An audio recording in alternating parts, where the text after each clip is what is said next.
ये लाल सुर्ख सा दिखने वाला प्लेनेट जो हमेशा से ही हमें अपनी ओर आकर्षित करता रहा है। हम मार्स को हमेशा से ही अपना दूसरा घर मानते आए हैं। अभी तक हम मार्स पर लगभग 50 से ज्यादा स्पेसक्राफ्ट भेज चुके हैं और ये अभी एंड नहीं है, ये तो सिर्फ शुरुआत है। लेकिन मंगल पर ऐसा क्या देखा हमने जो हम मंगल पर जाने की बेतोड़ कोशिश कर रहे हैं। बहुत सी रिसर्च में हमें ये पता चला कि मंगल पर कोई सिविलाइजेशन रहती थी, लेकिन जिस तरह से पृथ्वी पर डायनासोर का अंत हुआ वैसे ही मंगलवासियों का भी अंत हो गया। लेकिन जब मंगलवासी इतने प्राचीन थे तो इतनी एडवांस टेक्नोलॉजी के कारण या तो उन्होंने मंगल से अपना पलायन कर लिया हो या फिर वो टेक्नोलॉजी के कारण ही खुद ही समाप्त हो गए हों। लेकिन अगर मार्स पर कोई सभ्यता हजारों करोड़ों साल पहले मौजूद थी तो आखिर उनके अवशेष हमें मंगल पर क्यों नहीं मिले। अभी तक मार्स पर खोज से पता चला कि मार्स पर लगभग 100 से 200 करोड़ साल तक पहले पानी मौजूद था। अगर हम बात करें मंगल पर गैसेस की तो नाइट्रोजन 95% मौजूद है, लेकिन ऑक्सीजन सिर्फ नाम मात्र 0.1% ही मंगल पर मौजूद है, जिससे इस टाइम तो मंगल पर जीवन बिल्कुल संभव नहीं है। लेकिन फिर भी हम इंसानों के कुछ ऐसे सवाल हैं जो हमें मंगल की ओर जाने के लिए उत्साहित करते हैं। तो आज की इस वीडियो में हम उन सवालों को ही जानने की कोशिश करेंगे। तो जानने के लिए वीडियो को लास्ट तक जरूर देखें और वीडियो को लाइक कर दें। 2003 में यूरोपियन स्पेस एजेंसी ने मार्स एक्सप्रेस स्पेसक्राफ्ट को लॉन्च किया, जिसका मेन मकसद था मंगल पर मीथेन गैस का पता लगाना, और हुआ भी कुछ ऐसा ही। इस प्रोब्स ने मीथेन गैस का पता निकालकर दुनिया भर में तहलका मचा दिया, क्योंकि मंगल पर मीथेन गैस का होना ये साबित करता है कि मंगल पर कभी न कभी तो जीवन था, जो कि अब मंगल की जमीन के अंदर जीवाश्म के रूप में उपस्थित है। इससे ये भी साबित होता है कि हो सकता है कि अभी भी मंगल की सतह के नीचे पानी और अन्य पेट्रोलियम पदार्थ मौजूद हो सकते हैं। इसलिए नासा भी अब बहुत ज्यादा उत्सुक है मार्स को लेकर। जैसे हमें पता है मीथेन एक ज्वलनशील गैस है, यानी ये तो अब सच हो चुका है कि मंगल पर हजारों करोड़ों साल पहले मंगल पर लोग रहा करते थे। इसी को और डीप से जानने के लिए नासा ने 2018 में इनसाइट नाम के प्रोब्स को मंगल की सतह पर लैंड किया, जिसका काम था मंगल के भूगर्भ में हो रही हलचल और मार्स के साउथ पोल नॉर्थ पोल में मौजूद सफेद बर्फ एंड प्लेन सरफेस लैंड के बारे में। लेकिन जब इनसाइट ने मंगल पर खुदाई करनी शुरू की तो इनसाइट सिर्फ 14 इंच तक ही खुदाई कर पाया, जिसके बाद नासा ने इसको हार मानकर इस प्रोब्स को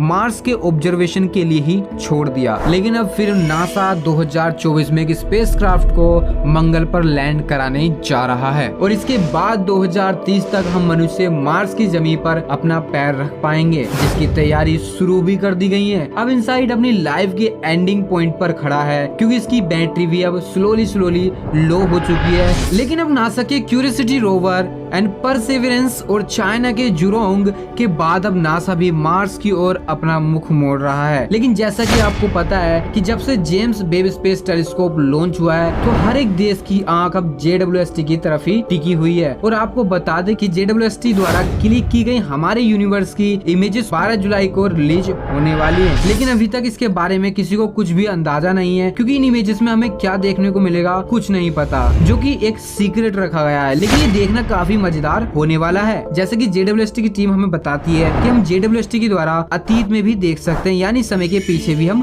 देख सकते हैं। तो फिर अगर हम मार्स पर कभी जीवन रहा होगा तो हम JWST की सहायता से मंगल पर जीवन देख पाएंगे या फिर नहीं देख पाएंगे, ये भी एक हमारा सवाल है। लेकिन अभी तक JWST से सिर्फ उम्मीदें ही लगाई जा रही हैं, पर पता नहीं आखिर कब तक हमें ये इस ब्रह्मांड को समझा पाएगा। JWST अब तक का सबसे बड़ा और सबसे महंगा टेलीस्कोप है, लेकिन अगर बाकी में JWST अतीत यानी समय में पीछे देखने की काबिलियत रखता है तो फिर हम इस यूनिवर्स के सबसे अधिक बुद्धिजीव बन जाएंगे। वैसे भी अभी तक हम सबसे बुद्धिमानी हैं, लेकिन जैसे ही बात आती है दूसरी सिविलाइजेशंस की तो हम शायद उनके सामने छोटे पड़ जाते हैं। लेकिन मार्स को लेकर अब तक की जो भी अवधारणाएं हमें मिलती रही हैं, या तो वो सही साबित होने वाली हैं या फिर बिल्कुल गलत, क्योंकि JWST हमें हमारी गैलेक्सी के साथ किसी अननोन गैलेक्सी में हो रही हलचल के बारे में सही से बता पाएगा, और साथ ही मार्स जिस पर हम इतनी उम्मीद लगाए बैठे हैं उसको भी समझाएगा। लेकिन हमने JWST के बारे में ये तो सुना है कि ये हमें समय के पीछे दिखाएगा, लेकिन ये प्रोसेस होगा कैसे, तो आइए थोड़ा समझते हैं। फर्स्ट ऑफ ऑल हमें पता है सभी टेलीस्कोप दूर किसी स्टार से आने वाले प्रकाश को कैप्चर करता है और उसकी इमेजेस हमें दिखाता है। अब ये डिपेंड करता है कि वो स्टार हमसे कितनी दूरी पर मौजूद है। जितनी दूर वो स्टार हमसे मौजूद होगा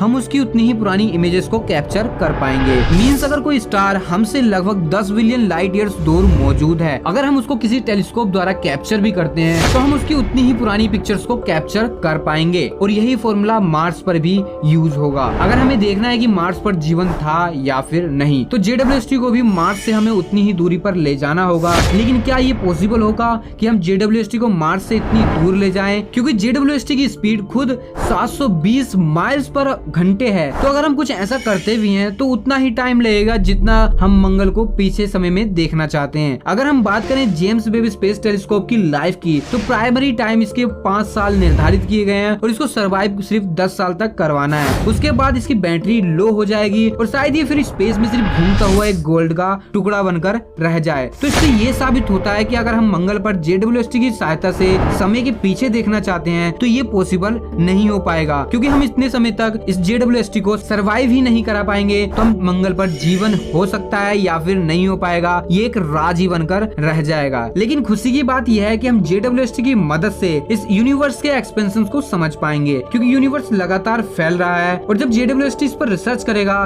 तो फिर JWST इस यूनिवर्स की ज्यादा से ज्यादा लाइट को अपने अंदर एब्जॉर्ब करने की कोशिश करेगा, जिसके कारण वो हमें एक क्लियर और बेहतरीन इमेज प्रोवाइड करवाएगा इस ब्रह्मांड की। अगर हम बात करें मंगल की, तो अभी भी हमारे लिए सवाल पैदा किए हुए हैं कि अगर मंगल पर सभ्यता अतीत में थी तो या तो फिर वो नष्ट हो गई, या फिर जिस तरह से अब हम किसी दूसरे ग्रह को ढूंढ रहे हैं वैसे ही मंगलवासी भी किसी दूसरे ग्रह को ढूंढकर वहां पर जाकर बस गए हों। क्योंकि शायद इसका कारण यही रहा होगा कि जैसे आज हम अपनी पृथ्वी को प्रदूषित कर रहे हैं, उसी तरह से मंगलवासियों ने भी मंगल को प्रदूषित कर दिया होगा और मंगल के कोर के ठंडे होने से पहले ही वो किसी दूसरे ग्रह पर रहने के लिए चले गए हों। लेकिन अब कुछ लोग कहते हैं कि हो सकता है कि वही मंगलवासी हमारे पृथ्वी पर आकर रहने लगे हों। लेकिन आपको बता दें कि उस समय पृथ्वी का हाल भी वीनस की तरह ही था, जैसे कि अब वीनस गैसों से भरा हुआ एक गर्म ग्रह है, इसलिए मंगलवासियों को पृथ्वी पर आना तो पॉसिबल नहीं था।